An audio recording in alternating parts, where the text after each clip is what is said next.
تعالی اللہ رب العزت کی رحمت سے ہمارے پاس آج عالم اسلام کی ممتاز شخصیت فیصل آباد سے فضیلت الشیخ حافظ مسعود عالم حفظہ اللہ تعالی تشریف لائے ہیں اور بڑے ہی اہم موضوع پہ آج گفتگو کرنا چاہتے ہیں۔ میں سمجھتا ہوں کہ رمضان المبارک میں تو یہ موضوع بہت زیادہ بیان ہونا چاہیے، طہارت قلب، دل کی طہارت، دل کی پاکیزگی۔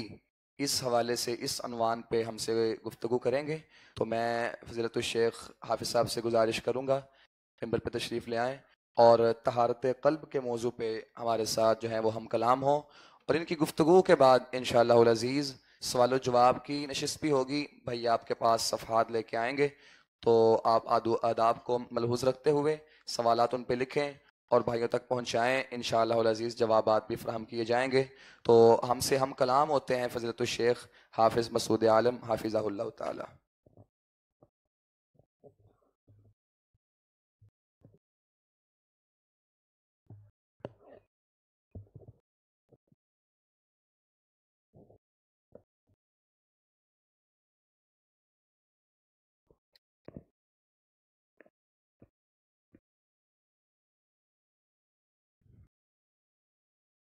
الحمد للہ رب العالمین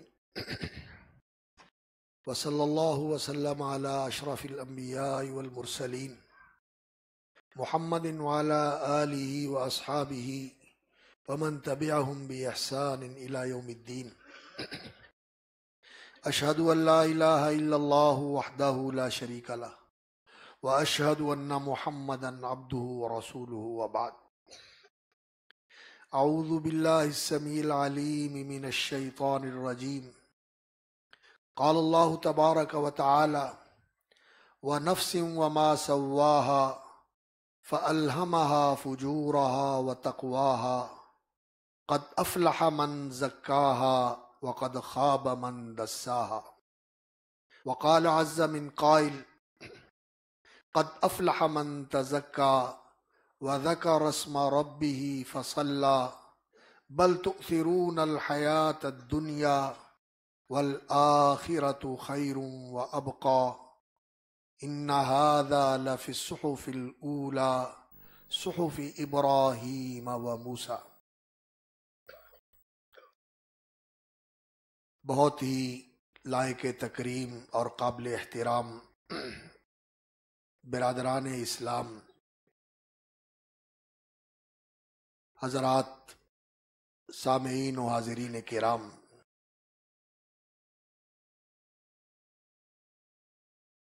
اللہ رب العزت نے انسان کو ایک ایسا وجود بنایا ہے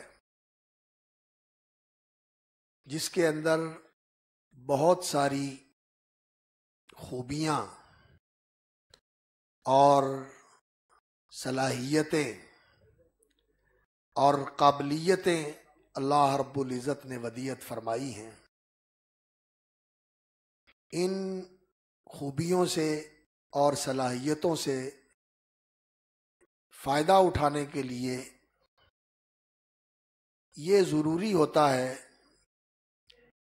کہ اس جسم کو ایسا رکھا جائے کہ یہ بیمار بھی نہ ہو، کمزور بھی نہ ہو، اور گندا اور آلودہ بھی نہ ہو، تاکہ یہ جسم ان خوبیوں سے بہرہور ہو سکے اور ان صلاحیتوں اور قابلیتوں کو استعمال کر کے بہتر سے بہتر اور اعلیٰ سے اعلیٰ درجے پر فائز ہو سکے۔ اللہ رب العزت نے انسان کے اندر دو چیزیں رکھی ہوئی ہیں۔ ایک تو یہ ظاہری جسم ہے انسان کا جو ہم محسوس کرتے ہیں، اور ایک اللہ رب العزت نے انسان کے اندر روح پھونکی ہے جو اللہ رب العزت کا امر اور اللہ رب العزت کی خاص مخلوق ہے، نورانی مخلوق ہے۔ یہ جسم تو ہمارے سامنے ہے،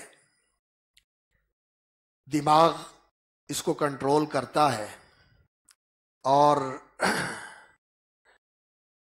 اس جسم کا جو نظام ہے وہ دماغ کے ذریعے کنٹرول ہوتا ہے، اور روح جو ہے یہ جسم کے اندر اللہ رب العزت کا ایک راز ہے جو اللہ کے حکم سے جسم کے اندر پھونکی جاتی ہے اور اس جسم کے اندر موجود ہوتی ہے، لیکن ہمیں اس کا احساس نہیں ہوتا۔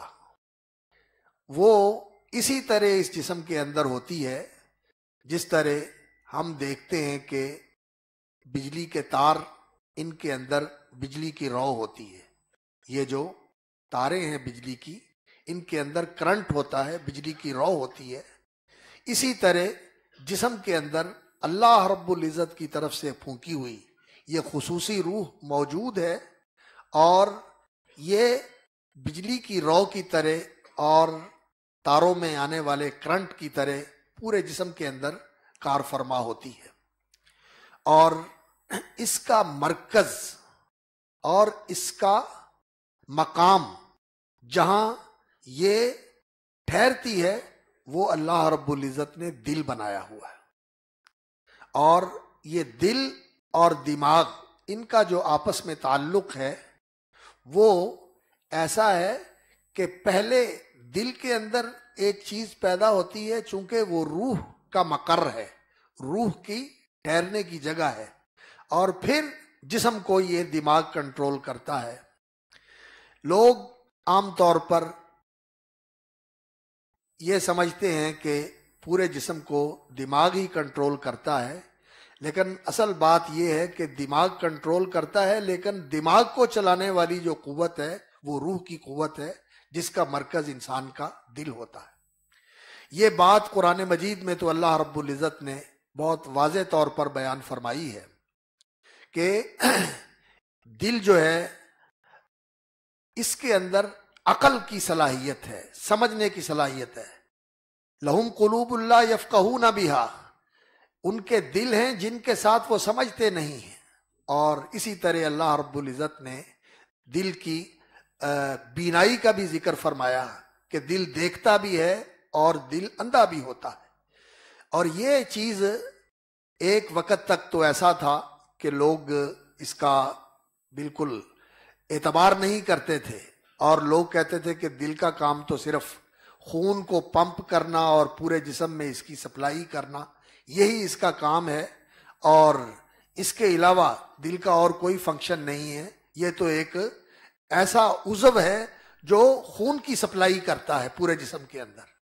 لیکن اب انسانی تحقیق اور جو میڈیکل ریسرچ ہے وہ آگے بڑھ رہی ہے، اور اب یہ بات ماننا شروع ہو گئے ہیں کہ دل کا بھی بہت بڑا کردار اور رول ہے اس جسم کے اندر، اور دل صرف جو ہے یہ پمپنگ کا آلہ ہی نہیں ہے، بلکہ اس کے اندر شعور بھی ہے اور اس کے اندر احساس بھی ہے۔ اور یہ بات ہم ویسے فطری طور پر جانتے ہیں، ہم سمجھتے ہیں کہ ہمارے جذبات کا مرکز جو ہے وہ دل ہے، انسان کے شعور اور ادراک اور معرفت تعقل کا مرکز اس کا دماغ ہے، اور اس کے جذبات اور اس کے احساسات کا مرکز اس کا دل ہوتا ہے۔ لیکن رسول اکرم صلی اللہ علیہ وسلم نے بہت واضح طور پر یہ بات بیان فرمائی۔ آپ صلی اللہ علیہ وسلم نے فرمایا، الا ان فی الجسد مضغۃ اذا صلحت صلح الجسد کلہ واذا فسدت فسد الجسد کلہ الا وہی القلب۔ سنو، خبردار، آگاہ رہو، ان فی الجسد مضغۃ، انسانی جسم کے اندر ایک گوشت کا ٹکڑا ہے، اذا صلحت، جب یہ سدھر جائے، سنور جائے، ٹھیک ہو جائے، صلح الجسد کلہ، تو اس کے سنورنے سدھرنے سے سارا جسم سدھر جاتا ہے، ٹھیک ہو جاتا ہے۔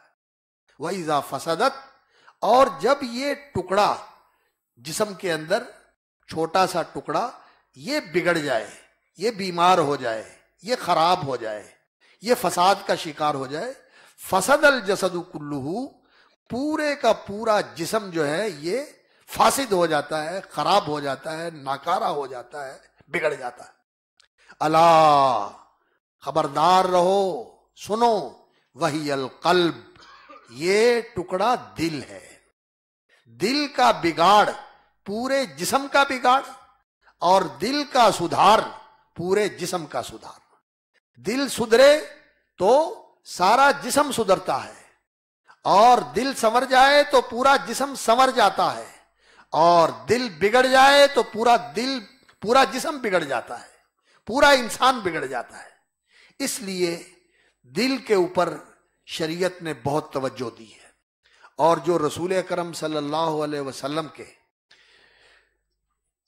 منصبی فرائض اور ذمہ داریاں اللہ رب العزت نے بیان فرمائی ہیں قرآن مجید کے اندر، کہ یتلو علیہم آیاتینا، کہ اللہ کے رسول صلی اللہ علیہ وسلم لوگوں پر اللہ کی آیتیں پڑھتے ہیں، قرآن مجید کی تلاوت فرماتے ہیں، یعلمہم الکتاب والحکمہ، اور انہیں اللہ کی کتاب اور اللہ کی طرف سے نازل شدہ حکمت یعنی قرآن اور سنت کی تعلیم دیتے ہیں، وَيُزَكِّيهِمْ، اور ان کا تزکیہ فرماتے ہیں۔ تزکیہ کس چیز کا ہوتا ہے؟ تزکیہ ہوتا ہے انسان کے نفس کا، انسان کی روح کا، اور انسان کے قلب کا تزکیہ اور نفس کا تزکیہ، یہ رسول اکرم صلی اللہ علیہ وسلم کی جو نبوی ذمہ داریاں ہیں ان میں سے ایک اہم ترین ذمہ داری ہے۔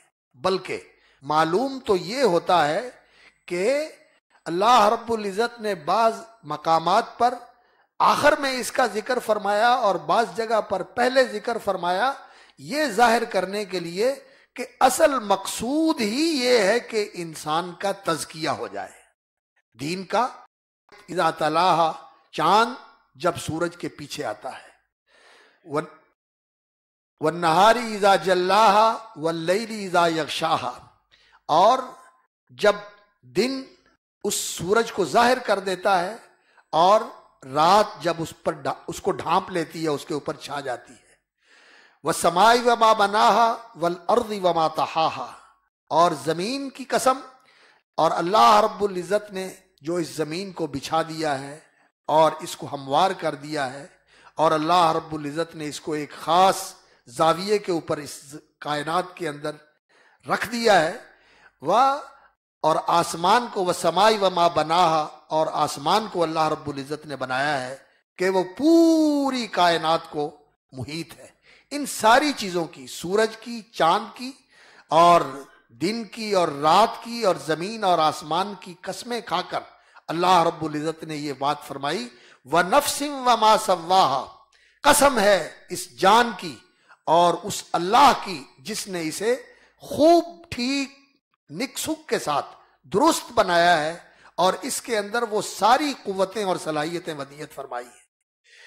فَأَلْهَمَهَا فُجُورَهَا وَتَقْوَاهَا، اور پھر اس کو الہام فرما دیا ہے، القاء فرما دیا ہے اس کے اندر، فجورہا، اس کی برائی بھی، وتقواہا، اور اس کی نیکی اور پرہیزگاری بھی۔ اللہ رب العزت نے یہ نفس کے اندر ڈال دی ہے، یہ القاء فرما دیا ہے، الہام فرما دیا ہے۔ فَأَلْهَمَهَا فُجُورَهَا وَتَقْوَاهَا قَدْ أَفْلَحَ مَنْ زَكَّاهَا، اب جس نے اس کو پاک کر لیا، اس کو آلودگیوں سے بچا لیا، اسے خراب نہ ہونے دیا، اسے صاف ستھرا پاکیزہ رکھا، افلح من زکاہا، وہ کامیاب ہو گیا۔ افلح کا معنی کیا ہوتا ہے؟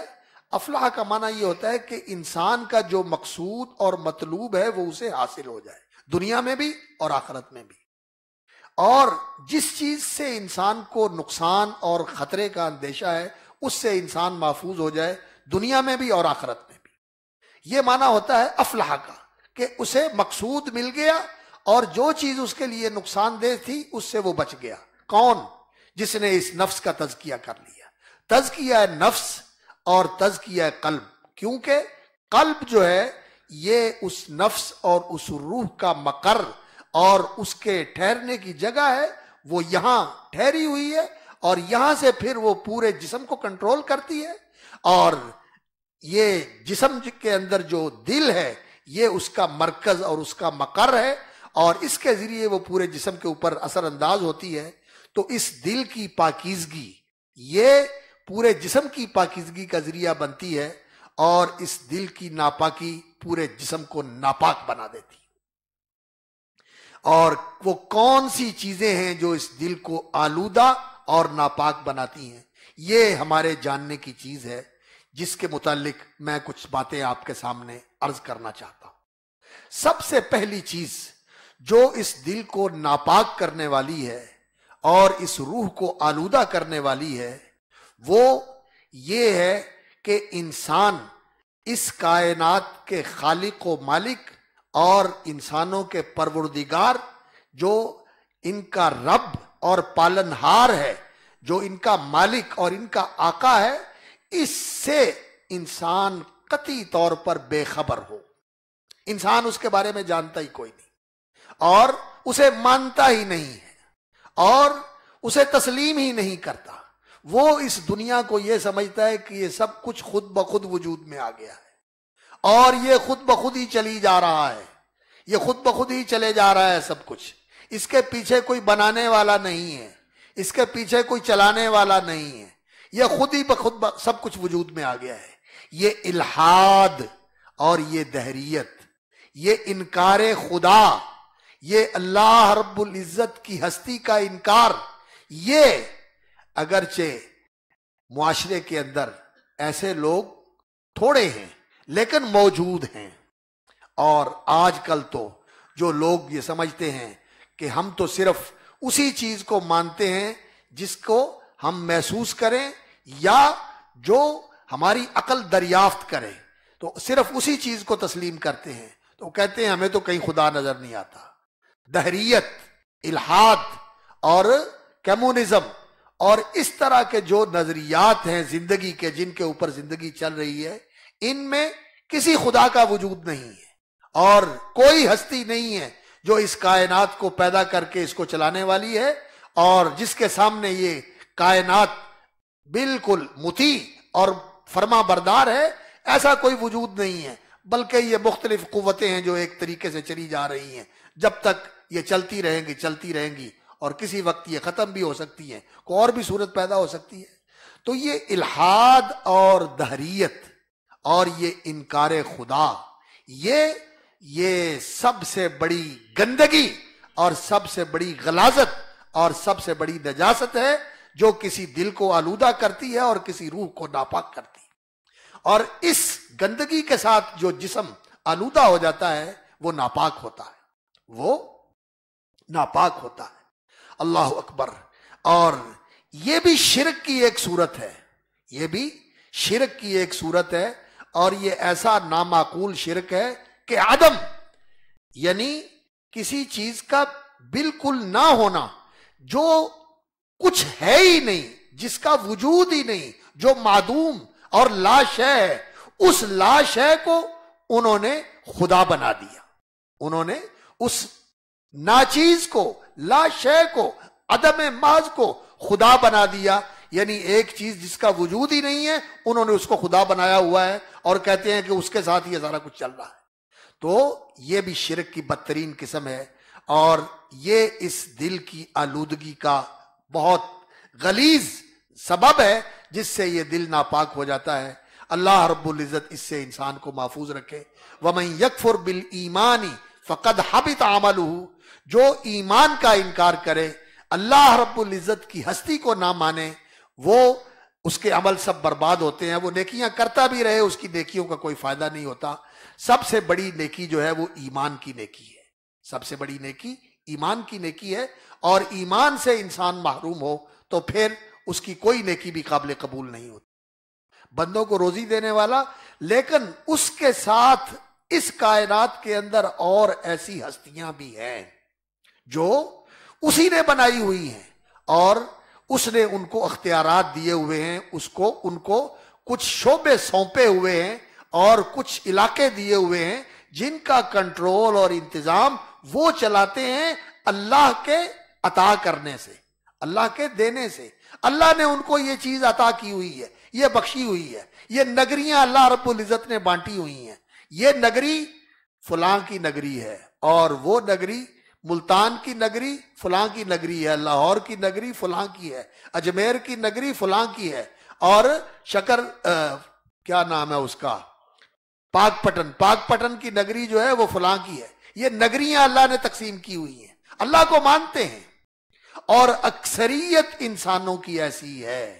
وما یؤمن اکثرهم باللہ، اللہ تعالیٰ نے سورہ یوسف کے اندر فرمایا کہ ان میں سے اکثریت ایسی ہے کہ نہیں ایمان لاتے اللہ پر، الا وہم مشرکون، مگر اس کے ساتھ دوسروں کو شریک بنا دیتے، اللہ کے برابر بنا دیتے، اللہ کا ہمسر بنا دیتے ہیں، اللہ کے ساتھ انہیں بھی اس کائنات کے اندر دخیل اور سہیم حصے دار بنا دیتے ہیں.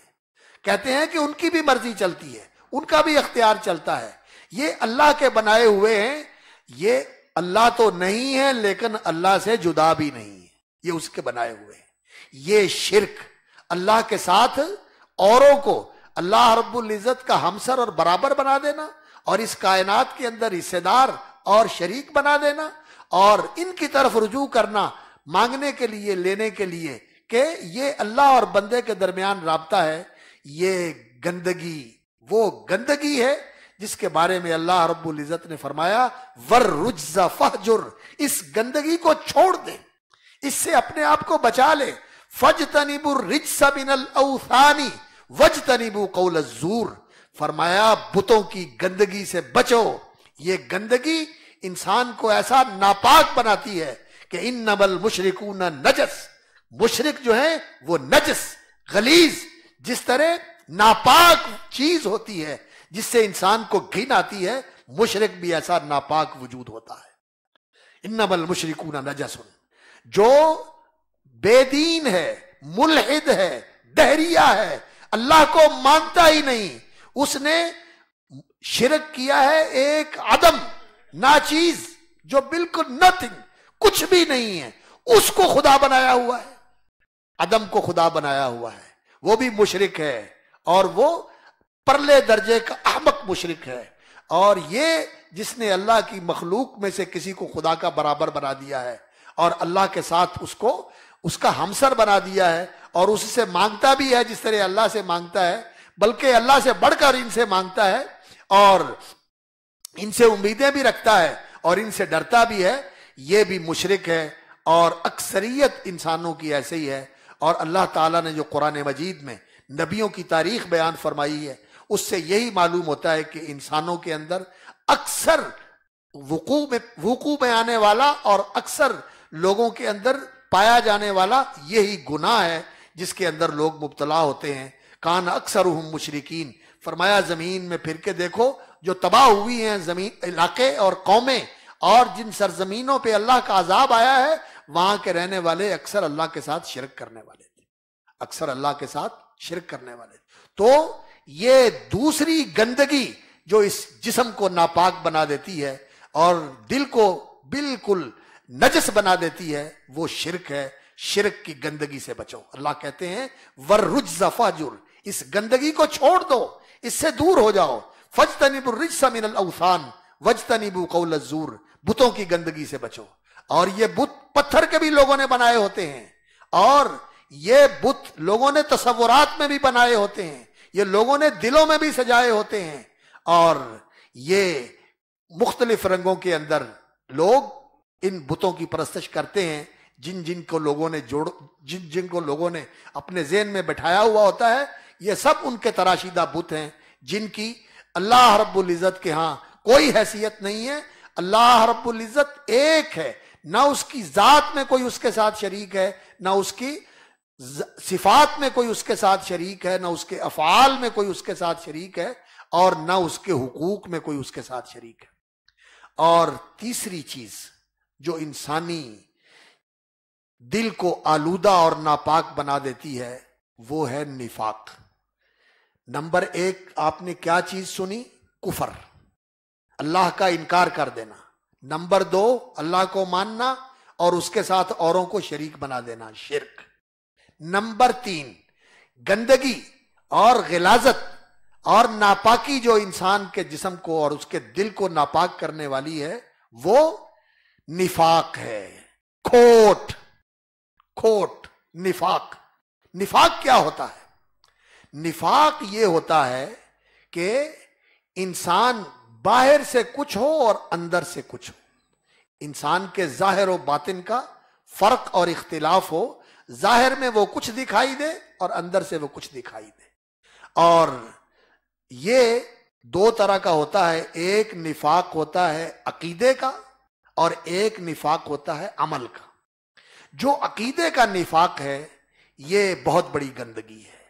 یہ ایسی گندگی ہے جو انسان کے جسم کو سب کو ناپاک بنا دیتی ہے اور اسے کافروں جیسا ہی بنا دیتی ہے. اور علماء نے یہ لکھا ہے کہ یہ نفاق جو ہے عقیدے کا نفاق، اس کے مظاہر یہ 6 چیزیں ہیں. اور یہاں یہ بات نوٹ کریں کہ کفر اور شرک ان کا تعلق ہے اللہ رب العزت کی ذات کے ساتھ، اور نفاق کا تعلق ہے رسول اکرم صلی اللہ علیہ وسلم کی ذات کے ساتھ. منافقت رسول اکرم صلی اللہ علیہ وسلم کے زمانے میں جب مدینہ منورہ میں آپ صلی اللہ علیہ وسلم ہجرت فرما کے تشریف لے گئے تو وہاں یہ گناہ جو ہے وجود میں آیا اور وہاں یہ سلسلہ شروع ہوا.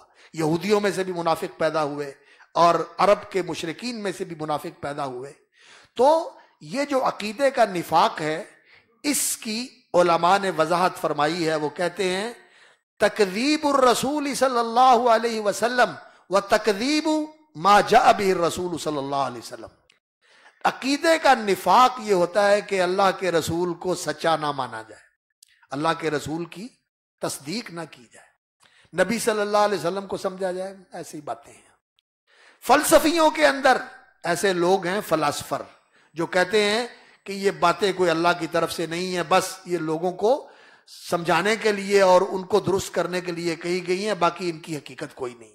ایسے فلاسفر موجود ہیں جنہوں نے دین کی تکذیب کر دی، جنہوں نے رسول اکرم صلی اللہ علیہ وسلم جو دین لے کر آئے ہیں اس دین کو جھٹلا دیا اور رسول اکرم صلی اللہ علیہ وسلم کو بس یہی سمجھا کہ وہ ایک اچھے انسان تھے، لیکن جو باتیں انہوں نے کہی ہیں یہ کوئی سچ باتیں نہیں ہیں. اور لوگوں کے اندر اس طرح کے لوگ موجود ہوتے ہیں جو رسول اکرم صلی اللہ علیہ وسلم کی تصدیق نہیں کرتے، آپ کو سچا نہیں مانتے. تو نبی صلی اللہ علیہ وسلم کو نعوذ باللہ جھوٹا سمجھنا اور جو بات اللہ کے رسول صلی اللہ علیہ وسلم نے بیان فرمائی ہے، جو دین کے حقائق بیان فرمائے ہیں، ان کو جھوٹ جاننا، یہ اللہ کے رسول کی تکذیب اور جس دین کو اللہ کے رسول لے کے آئے ہیں اس دین کو جھٹلانا، یہ نفاق ہے. جس دل کے اندر یہ نفاق ہے وہ دل ناپاک ہے، وہ دل ناپاک ہے. اور دوسری چیز کیا ہے؟ 2 چیزیں یہ سمجھی، اور تیسری اور چوتھی کیا ہے؟ بغض الرسول صلی اللہ علیہ وسلم و بغض ما جاء به الرسول صلی اللہ علیہ وسلم.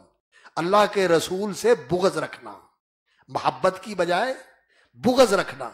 نبی صلی اللہ علیہ وسلم سے بغض تھا عرب کے بہت سارے لوگوں کو، اور آج بھی بہت سارے لوگ ہیں جن کو رسول اکرم صلی اللہ علیہ وسلم کے ساتھ محبت نہیں ہے بلکہ آپ کے ساتھ بغض ہے. جس دل میں رسول اکرم صلی اللہ علیہ وسلم سے محبت نہیں ہے، آپ کے ساتھ بغض ہے، اس دل کے اندر نفاق ہے. وَبُغْضُ مَا جَاءَ بِهِ الرَّسُولُ صلی اللہ علیہ وسلم. اور اسی طرح نفاق یہ ہے کہ اللہ کے رسول کی سنت سے بغض رکھنا، اللہ کے رسول کے دین سے بغض رکھنا، اس سے محبت نہ کرنا، نبی صلی اللہ علیہ وسلم کے صحابہ سے بغض رکھنا، رسول اکرم صلی اللہ علیہ وسلم کے ازواج مطہرات امہات المومنین سے بغض رکھنا، اور اسی طرح رسول اکرم صلی اللہ علیہ وسلم کی آل، آپ کی اولاد، اہل بیت رسول سے بغض رکھنا.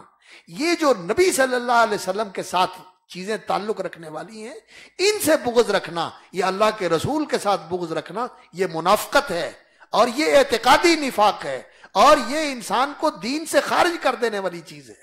دین سے انسان باہر ہو جاتا ہے اور کافروں کے ساتھ جا ملتا ہے اور اس سے انسان کا دل ناپاک ہو جاتا ہے. نبی صلی اللہ علیہ وسلم کو سچا نہ جاننا، اللہ کے رسول کے دین کو سچ نہ سمجھنا، نبی صلی اللہ علیہ وسلم سے بغض رکھنا اور اللہ کے رسول کی سنتوں سے بغض رکھنا اللہ کے رسول صلی اللہ علیہ وسلم کی شریعت سے بغض رکھنا، اس بات سے بغض رکھنا کہ یہ دین کیا ہے، یہ ہر چیز میں کیوں دخل دیتا ہے. جس کا دل اس بات سے اڑتا ہے اسے جاننا چاہیے کہ میرے اندر نفاق بہت گہرائی کے اندر اترا ہوا ہے، جڑیں بہت گہری ہوئی ہے نفاق کی. اور 4 چیزیں ہو گئی: اللہ کے رسول کو جھٹلانا، اللہ کے رسول کے لائے ہوئے دین کو جھٹلانا، اللہ کے رسول صلی اللہ علیہ وسلم سے بغض رکھنا، اللہ کے رسول کی شریعت اور ان کی سنت سے بغض رکھنا. اور 5ویں نمبر پہ یہ چیز ہے کہ رسول اکرم صلی اللہ علیہ وسلم کے غلبے اور آپ کی کامیابی کو ناپسند کرنا. یہ منافقوں کو چیز اچھی نہیں لگتی تھی. ان تصبک حسنۃ تسؤہم وان تصبک سیئۃ یفرحوا بہا. اگر آپ پر کوئی مشکل آ جاتی ہے تو وہ خوش ہوتے ہیں، اور اگر آپ کو کوئی کامیابی ملتی ہے تو اس سے ان کو ناخوشی ہوتی ہے. آپ کی مشکل سے وہ راضی ہوتے ہیں اور آپ کی پریشانی سے ان کو خوشی ہوتی ہے. تو یہ رسول اکرم صلی اللہ علیہ وسلم کی کامیابی سے کڑنا یہ منافقت ہے. اور نبی صلی اللہ علیہ وسلم کو اگر کسی موقع پر کوئی ذکر پہنچ جائے اور آپ صلی اللہ علیہ وسلم کو کوئی ایسا نقصان ہو جائے، اس سے خوش ہونا، یہ چیز جو ہے یہ منافقت ہے. نبی صلی اللہ علیہ وسلم کی کامیابی اور سرفرازی سے ناخوش ہونا، اور نبی صلی اللہ علیہ وسلم کے دین کی اور آپ صلی اللہ علیہ وسلم کی جماعت کی کسی وقت جو ہے کوئی پریشانی کا موقع بن جائے تو اس سے خوش ہونا یہ منافقت ہے. یہ اعتقادی نفاق ہے. اور آج بھی اگر دین کی سربلندی سے کسی کا دل کڑتا ہے اور دین کے کمزور ہونے سے کوئی خوش ہوتا ہے کہ اچھا ہوا، ان کو ایسے ہی ہونا چاہیے، یہ دین اور دین والے جو ہیں یہ نیچے ہی جانے چاہیے، تو اس کے دل میں نفاق ہے. یہ نفاق جو ہے یہ دل کی ناپاکی کا سبب ہے، جس سے دل ناپاک ہو جاتا ہے. یہ 3 چیزیں آپ نے سنی، ایک کفر، دوسرا شرک اور تیسرا نفاق، جو دل کو ناپاک کرنے والی چیزیں ہیں. ان سے انسان کو اپنے آپ کو بچانا چاہیے.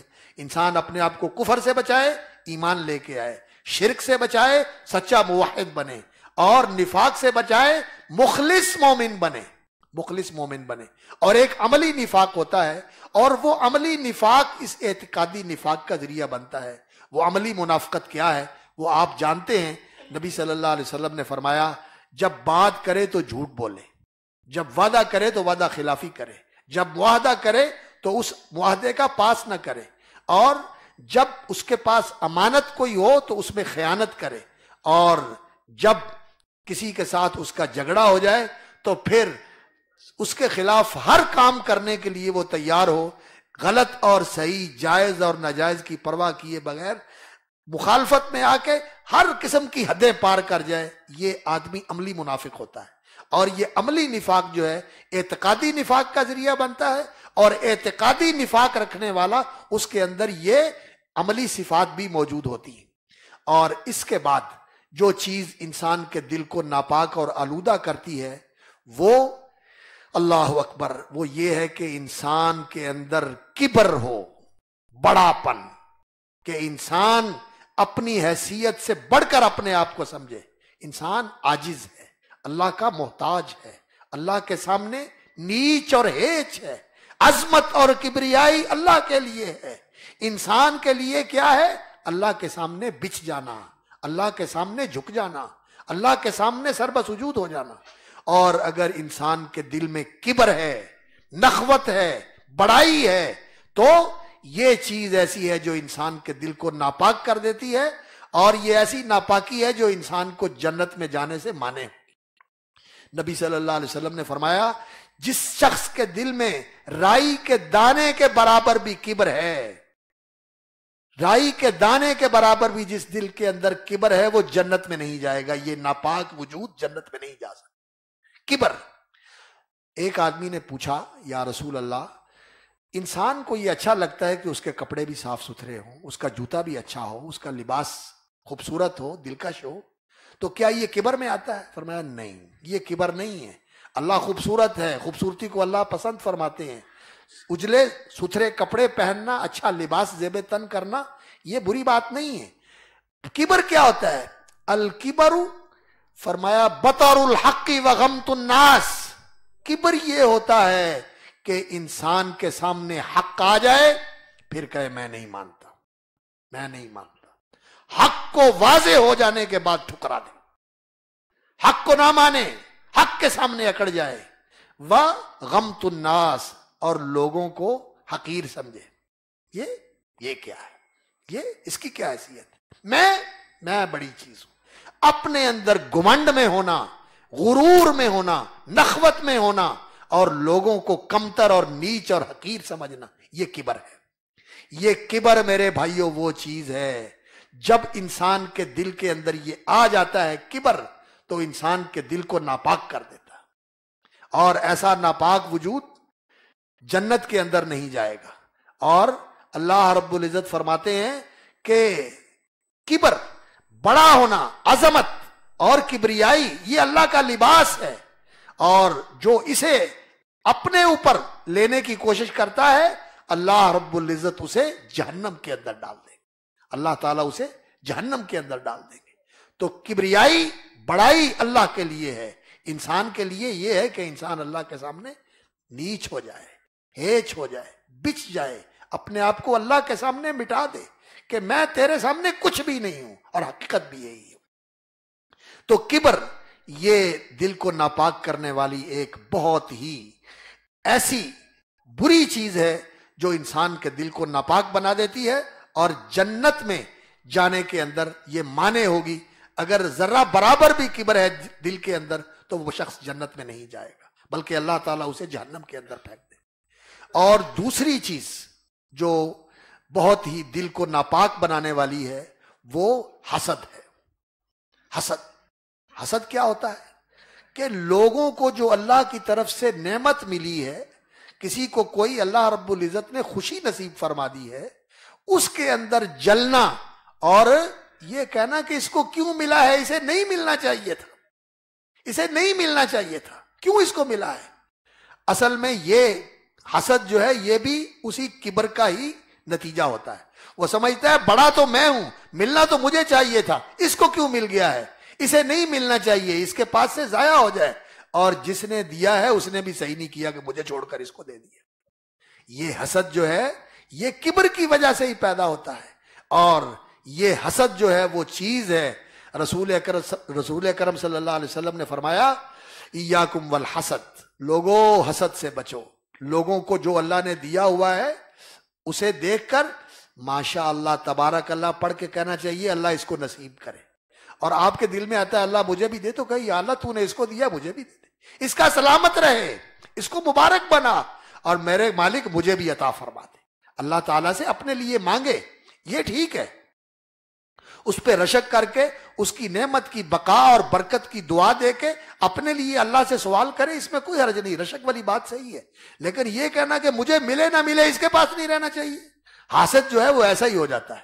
تو نبی صلی اللہ علیہ وسلم نے فرمایا حسد سے بچو، فَإِنَّ الْحَسَدَ يَأْكُلُ الْحَسَنَاتِ كَمَا تَأْكُلُ النَّارُ الْحَطَبَ، فرمایا حسد جو ہے یہ نیکیوں کو اس طرح کھا جاتا ہے جیسے آگ ایندھن کو کھا جاتی ہے، جہاں آگ لگتی ہے کوئی چیز بچتی، ہر چیز راکھ بن جاتی ہے، تو ساری نیکیاں انسان کی راکھ ہو جاتی ہے۔ حسد۔ اور نمبر 3 الشح، رسول اکرم صلی اللہ علیہ وسلم نے فرمایا ایاکم والشح، لوگو شح سے بچو۔ شح کیا ہوتا ہے؟ اللہ نے فرمایا وَمَن یُوقَ شُحَّ نَفْسِهِ فَأُولَٰئِکَ هُمُ الْمُفْلِحُونَ، جو اپنے دل کے شح سے محفوظ ہو گیا، اس سے بچ گیا، وہ کامیاب ہے، وہ کامیاب ہے۔ نبی صلی اللہ علیہ وسلم نے فرمایا ایاکم والشح، شح سے بچو۔ شح کہتے ہیں عربی زبان میں اس چیز کو کہ انسان کے اندر بہت شدت کا طمع اور لالچ ہو، اور بہت شدید قسم کا بخل ہو۔ انسان شدید طمع کے ساتھ، لالچ کے ساتھ بہت سخت قسم کا بخیل ہو، لینے کے لیے طمع اور لالچ، سب کچھ میرے پاس آ جائے، اور دینے کے لیے کہتا ہے کہ میں کچھ بھی نہ دوں، سب کچھ میرے پاس ہی رہے۔ یہ ہے شح، انسان کا لالچی اور حریص ہونا، اور بخیل اور تنگ دل ہونا، ہاتھ بالکل بند کر لینا، مٹھی بھینچ لینا، یہ ہے شح۔ رسول اکرم صلی اللہ علیہ وسلم نے فرمایا یہ بہت زیادہ طمع اور بہت زیادہ بخل یہ بھی ایسی گندگی ہے جو انسان کے دل کو ناپاک بنا دیتی ہے، اور جس کی وجہ سے پھر انسان بہت سارے جرائم کا بھی ارتکاب کرتا ہے اور بہت ساری نیکیوں سے بھی محروم رہتا ہے۔ رسول اکرم صلی اللہ علیہ وسلم نے فرمایا کہ اس شح سے بچو، ایاکم والشح فإنہ اہلک من کان قبلہم، جو تم سے پہلے تھے اسی شح نے ان کو برباد کیا، اسی شح کی وجہ سے انہوں نے ایک دوسرے کے اوپر زیادتیاں کی، ایک دوسرے کی خون ریزی کی، قتل و غارت کی۔ یہ طمع ہی تو انسان کو یہ کہتا ہے کہ جو اس کے پاس ہے یہ میرے پاس آ جائے، اور یہ بخل ہی تو انسان کو اس بات پر آمادہ کرتا ہے کہ جو میرے پاس ہے اسے کوئی اور نہ لے جائے، اس لیے میں اس کو ختم کر دوں۔ قتل اور خون ریزی اسی کی وجہ سے ہوتی ہے، اور یہ ایسا گناہ ہے جو انسان کے دل کو ناپاک کر دیتا ہے۔ کبر، حسد اور شح، اور 5ویں نمبر پہ جو چیز ہے وہ ہے حب الفاحشہ، بے حیائی کو مرغوب رکھنا، بے حیائی سے لگن اور چاہت رکھنا، اس سے رغبت رکھنا۔ بے حیائی کیا ہوتی ہے؟ بے حیائی یہ ہوتی ہے کہ اللہ رب العزت نے انسان کے اندر جو جنسی داعیہ رکھا ہوا ہے، جو شہوانی تقاضا اللہ رب العزت نے رکھا ہوا ہے، اس شہوانی تقاضے سے اس طرح انسان مغلوب ہو جائے کہ بے لگام ہو جائے، بس وہ جنس کے ساتھ ہی سوچتا ہے میری جنسی تسکین کا سامان ہونا چاہیے، اور میرے لیے اس بارے میں کوئی رکاوٹ نہیں ہونی چاہیے، میں جہاں چاہوں اپنی جنس کی تسکین کا سامان کروں، اور اپنے شہوانی جذبات کو فروغ کرنے کے لیے میرے لیے سارے راستے کھلے ہونے چاہیے۔ یہ چیز جو ہے یہ شہوانی آوارگی اور جنسی بے روی اور اخلاقی انارکی، یہ فاحشہ ہے۔ اس فاحشہ سے مبتلا، اس فاحشہ کے اندر مبتلا ہونا، اور اس فاحشہ کے اندر انسان کا اس طرح دلچسپی لینا کہ یہ انسان کے دل کے اندر رچی بسی ہو، اور پھر اس کی وجہ سے کوئی موقع نہ جانے دے۔ کوئی گزر رہا ہے تو یہ بری نظر سے تاکتا ہے، اور کوئی کہیں بیٹھا ہوا ہے تو اس کے دل میں تانے بانے، اس کا دماغ تانے بانے بن رہا ہے کہ کس طرح یہاں سے گناہ کے تک راستہ بنایا جا سکتا ہے۔ یہ جو انسان کے اندر فاحشہ کی محبت ہے، یہ انسان کے دل کو ناپاک بنا دیتی، یہ انسان کے دل کو ناپاک بنا دیتی۔ اور اللہ رب العزت نے فرمایا لا تقربوا الفواحش ما ظہر منها وما بطن، کھلے اور چھپے ہر قسم کی بے حیائی سے اپنے آپ کو دور رکھو، ان کے قریب بھی نہ جاؤ۔ جو اللہ رب العزت نے جائز اور حلال طریقہ آپ کے لیے وضع فرما دیا ہے، میاں اور بیوی کا جائز تعلق جو اللہ رب العزت نے مقرر فرما دیا ہے، اس دائرے اور حدود کے اندر رہو، یہ جائز ہی نہیں بلکہ کار ثواب ہے۔ اپنے آپ کو پاک رکھنا، اپنی بیوی کو پاک رکھنا، یہ ثواب اور اجر کا کام ہے، اور اس سے ہٹ کر آگے نکل کر اپنے آپ کو بے لگام بنانا، اور کسی کی بہو بیٹی کو تاکنا، اور کسی کے متعلق سوچنا۔ اور آج اللہ اکبر، یہ جو موبائل کا فتنہ ہے اور اس کے اندر جو گندگی ہے، اس نے تو اس فاحشہ کو اتنا پھیلا دیا ہے کہ پورا معاشرہ اس طوفان کے اندر ڈوب رہا۔ بیٹیاں، بیٹے، چھوٹے بچے، بڑے بوڑھے، بیڈ روم کے اندر، باتھ روم کے اندر، بستر کے اندر لیٹے ہوئے، اللہ اکبر، کیا کیا گندگی ہے جو پھیلائی جا رہی ہے اور دکھائی جا رہی ہے اور سکھائی جا رہی ہے۔ یہ بہت بڑی گندگی ہے اور بہت بڑی غلاظت ہے، اور اس سے سارا معاشرہ ناپاک ہو جاتا ہے۔ یہ گندگی جب پھیلتی ہے تو پورے معاشرے کے اندر ناپاکی آ جاتی ہے، کہیں پاکیزگی نہیں رہتی۔ اس لیے اس فاحشہ کی محبت سے بھی اپنے دل کو پاک رکھنا ہے۔ اللہ فرماتے ہیں ان الذین یحبون ان تشیع الفاحشۃ فی الذین آمنوا، جو لوگ یہ پسند کرتے ہیں کہ اہل ایمان میں برائی اور بے حیائی پھیل جائے، فرمایا لہم عذاب علیم فی الدنیا والآخرہ، ان کے لیے دردناک سزا ہے دنیا میں بھی اور آخرت۔ قرآن تو انسانوں کے معاشرے کو پاک کرنا چاہتا ہے۔ نبی صلی اللہ علیہ وسلم نے جو معاشرہ دیا تھا وہ پاکیزہ معاشرہ تھا۔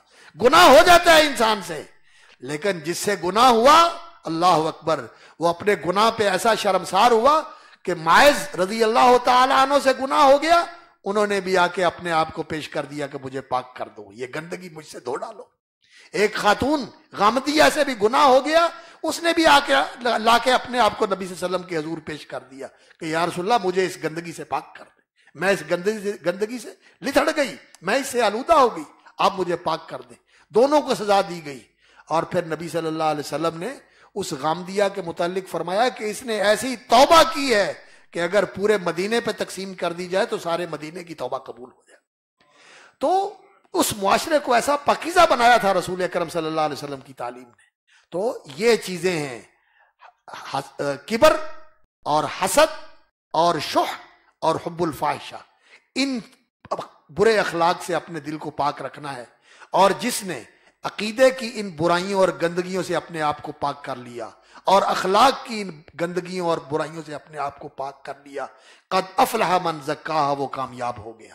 اور جس نے اپنی پرواہ نہ کی، اس اعتقاد اور فکر کی گندگی کو اپنے دل و دماغ میں اتار لیا اور اس اخلاق اور کردار کی گندگی کو اپنے دل و دماغ کے اندر اور اپنی سیرت و کردار کے اندر اتار لیا اور مٹی میں ملا کے اپنے آپ کو اس نے ضائع کر دیا، قد خواب من دساہا، وہ ناکام اور نامراد ہے۔ اللہ رب العزت سے دعا ہے کہ اللہ رب العزت ہمارے دلوں کو پاک کر دے اور دلوں کی ان گندگیوں سے ہمارے اللہ رب العزت دلوں کو محفوظ رکھے، اور اللہ رب العزت ہمیں تزکیہ نفوس اور طہارت قلوب نصیب فرمائے۔ اور یہ روزے کے مہینے، روزے کے دن، روزے کے مہینے، روزے کا مہینہ اور روزے کے دن اور روزے کی راتیں یہ ایسی ہوتی ہیں جن میں انسان نے اپنا احتساب کرنا ہوتا ہے۔ ایک احتساب کا معنی ہے اللہ سے ثواب کی امید رکھنا، اور دوسرا انسان نے اپنا جائزہ لینا ہوتا ہے کہ میں کہاں کھڑا ہوں، میں کہاں کھڑا ہوں۔ اپنا جائزہ لے کر انسان کو اپنے اندر سے اگر کوئی یہ جراثیم ہے، اگر یہ وائرس ہے ہمارے اندر، تو اس وائرس کو دور کرنا چاہیے، اس کو دھونا چاہیے، اسے صاف کرنا چاہیے اور اللہ سے مانگنا چاہیے، اے اللہ اللہم آت نفسی تقواہا، اے اللہ تو میرے نفس کو، میرے روح کو، میرے دل کو تقوی نصیب فرما۔ اور تقوی نبی صلی اللہ علیہ وسلم نے فرمایا الا ان التقوی ہا ہونا، تقوی یہاں ہوتا ہے، تقوی یہاں ہوتا ہے۔ انہا من تقوی القلوب، اللہ کے شاعر کی تعظیم کرنا یہ دلوں کے تقوی کی علامت ہے، اور تقوی کا برکت انسان کا دل ہوتا ہے۔ اللہم آت نفسی تقواہا، اللہ میرے دل کو اس کا تقوی نصیب فرما، وزکیہا انت خیر من زکاہا، اللہ تو اسے پاک کر دے، تو بہترین پاک کرنے والا ہے۔ اللہ سے دعا بھی مانگیں اور اپنا محاسبہ کر کے، اپنا جائزہ لے کر گہرائی کے ساتھ اپنے دل کے اندر سے اگر کوئی اس طرح کا وائرس ہے تو اس کو دور کریں، اللہ پر ایمان کو مضبوط کریں، اللہ کی توحید کو خالص کریں، اور نفاق کی ہر قسم کی آلودگی سے اپنے آپ کو بچائیں، اور کبر کا کوئی ذرہ بھی اپنے اندر باقی نہ رہنے دیں، اور اللہ کی مخلوق کے لیے اللہ اکبر خیر اور برکت، نصیحت اور خیر خواہی یہ ہمارے دلوں کے اندر ہونا چاہیے، حسد اور بغض نہیں ہونا چاہیے۔ اور اسی طرح مال کے معاملے میں انسان کو سخی ہونا چاہیے، جائز اور حلال طریقے سے لے اور جائز اور حلال جگہوں کے اوپر فیاضی کے ساتھ خرچ کرے، مال کا حریص بھی نہیں ہونا چاہیے اور بخیل بھی نہیں ہونا چاہیے، اور فاحشہ سے انسان کو اجتناب کرنا چاہیے، اور نگاہ کو پاک رکھنا چاہیے، سوچ کو پاکیزہ رکھنا چاہیے، اور دل کے اندر ایسے جراثیم نہیں ہونے چاہیے کہ انسان گناہ کی محبت کے اندر گرفتار ہو، گناہ کی محبت سے اپنے آپ کو بچانا چاہیے۔